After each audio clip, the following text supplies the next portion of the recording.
Umkhonto we Sizwe.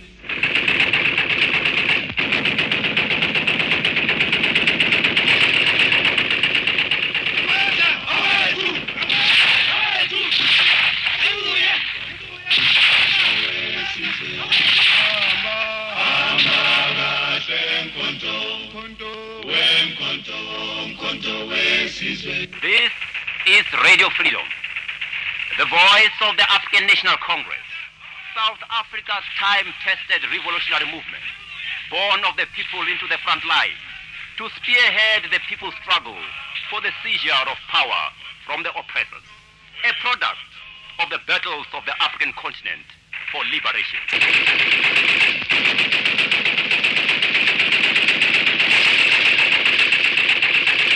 Comrades and fellow countrymen, here is a message of this year from the ANC President, Comrade Oliver Tambo. In the name of the National Executive Committee of the ANC,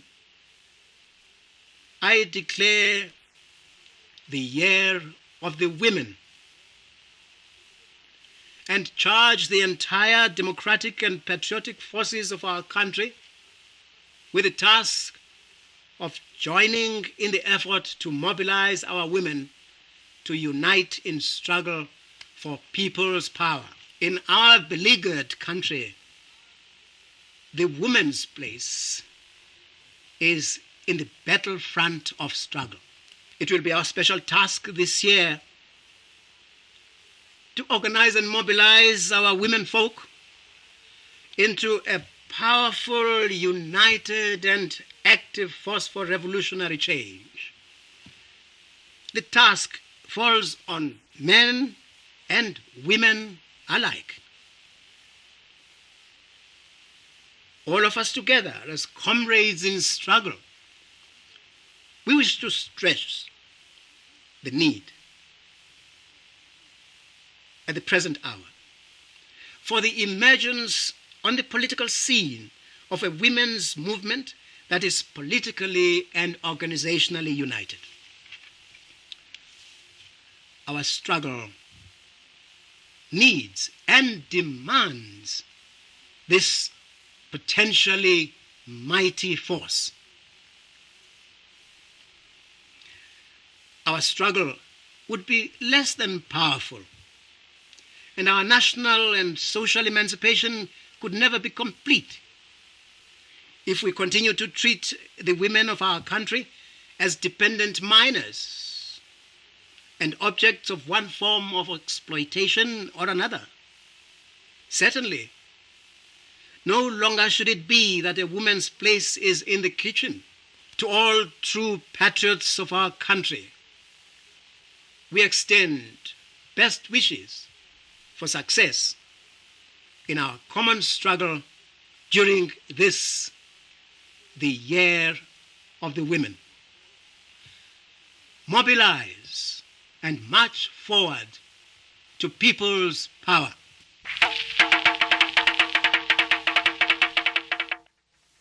A very good evening to you all, friends and comrades.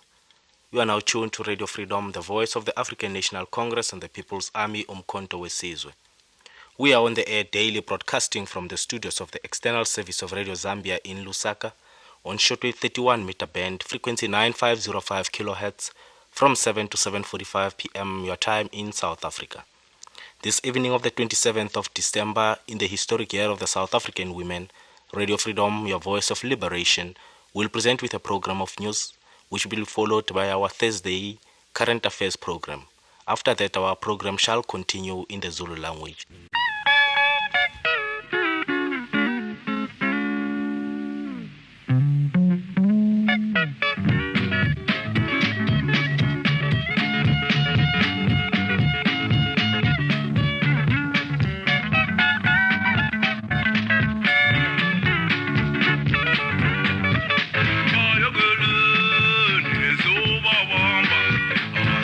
Baba,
In our program tonight, we shall present to you our commentaries under the title South Africa is in a State of War.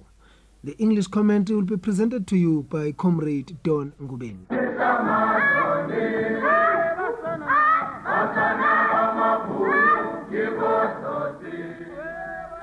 A kind of state of war is developing between the police and the people. This is an assertion of the South African Catholic bishops in a report that tabulates the crimes of the South African fascist police. The 38-page report categorically states that, quote, the overwhelming impression created by the affidavits as a whole is that the police behavior in the townships resembled that of an occupying foreign army controlling enemy territory by force, without regard for the civilian population, and it appears without regard for law, close quote. Some of the incidents quoted by the report are blood-chilling. Such are the atrocities committed by the fascist police that Hitler must be rubbing his hands with glee in his grave. The incidents include the point-blank range shooting of one young man and the rape of some young girls by the police. A typical example of police brutality during the upheavals in South Africa is given in the report.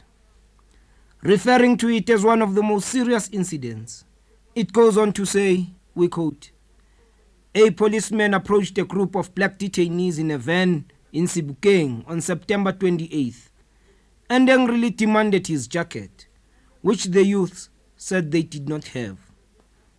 The policeman pointed his gun at Jacob Muleleki and shot him in the forehead at point-blank range. Muleleki died and his companions were made to wash the blood from the truck, close quote. In another incident, 2 girls of 15 and 16 were raped 3 times by white policemen. And in one Pretoria township, a female student was beaten with a baton and sjambok by a policeman. The report says, quote again, she was bleeding profusely from the mouth, and the policeman told her to sit in a dirty puddle and wash herself, close quote. During the incident, the policeman was laughing and he beat her again. The report charges the police with indiscriminate use of firearms, beatings, assaults on mine workers, damaging property, the indiscriminate or reckless use of tear gas, and looting. The upheavals and demonstrations, which began in early September, have now claimed more than 170 lives. The report is indeed an eye-opener for the international community about the criminal behavior of the fascist police in South Africa. The people of Europe and the world at large breathed a deep sigh of relief when Hitlerite fascism was defeated in Europe by the Allied forces. They prayed that never again should mankind ever experience such inhumanity and cruelty. Little did they realize that even at that moment in time, fascism was rearing its ugly head in the southern tip of Africa. The experiences of the black people in South Africa under the apartheid regime are the same as those of the people in occupied countries of Europe. It is indeed ironical that the governments of the West, who joined forces in the struggle against Hitlerite fascism, are the same countries which today are supporting apartheid militarily, economically, and politically. They are the ones who are counseling our people to be patient and give Botha and his murderers holds a chance. They are the ones who are using their veto in the United Nations to protect apartheid from international sanctions. They are the ones who invited and received Botha on his mission to sell apartheid. One cannot help but wonder whether this does not in itself smack of racism.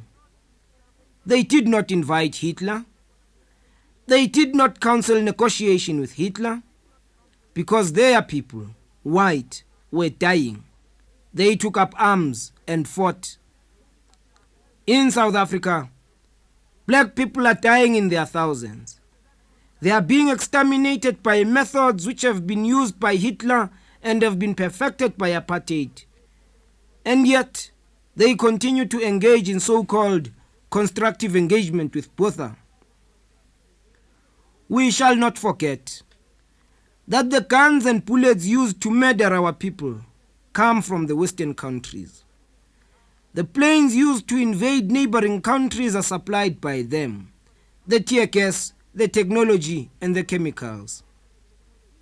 Our country will be free, with or without the support that Botha enjoys from the Western imperialist countries. And then they will have to contend with the aggrieved people of South Africa. We shall never forget, never. Umkhonto